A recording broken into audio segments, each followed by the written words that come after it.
നിനക്ക് വല്ല ബോധമുണ്ടോ? ഒരു പെണ്ണു പോയെന്നും പറഞ്ഞ അവൻ ചാവാൻ നടക്കണം. ഞാൻ എന്ത് ചെയ്യണമായിരുന്നു? അതുപോലെയല്ലേ അവളെ കൊണ്ടുനടന്നെ. എടാ നീ സമാധാനപ്പെട്, നമുക്ക് എന്തെങ്കിലും വഴി ഉണ്ടാക്കാം. അത് വേണ്ട, അത് പോട്ടെ, ഞാൻ ഹാപ്പിയാണ്. അല്ല നീ എന്തിനാ ഈ ചാവാൻ പോകുമ്പോ ടൈമും ലൊക്കേഷനും ഒക്കെ എനിക്ക് വാട്സപ്പ് അയച്ചിരുന്ന?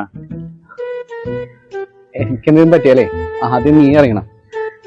നീയേ എന്റെ ചങ്കല കോപ്പ്. ആടാ, ഞാൻ ശല്യല്ലേ? നിന്നെ കൊണ്ട് ഇപ്പോഴേ ശല്യാണ്. ഇനി ചത്ത കഴിഞ്ഞാ പിന്നെ പറയാൻ വേണ്ട. നീയെങ്കിലും ഉണ്ടാവുന്ന വിചാരിച്ചേ. തൃപ്തിയാടാ. എടാ പുല്ലേ, നീ ചാവൂലെന്ന് എനിക്ക് 100% ഉറപ്പായിരുന്നു. നീയേ പറഞ്ഞ സമയത്തിനേക്കാളും മുന്നേ ഞാനിവിടെ വന്ന് നിൽക്കണ്ട. നീ എന്താ ചെയ്യണേന്ന് അറിയാൻ വേണ്ടി. അവൻ സമയം നോക്കണു, ഞാൻ വരണ്ടോ നോക്കണു.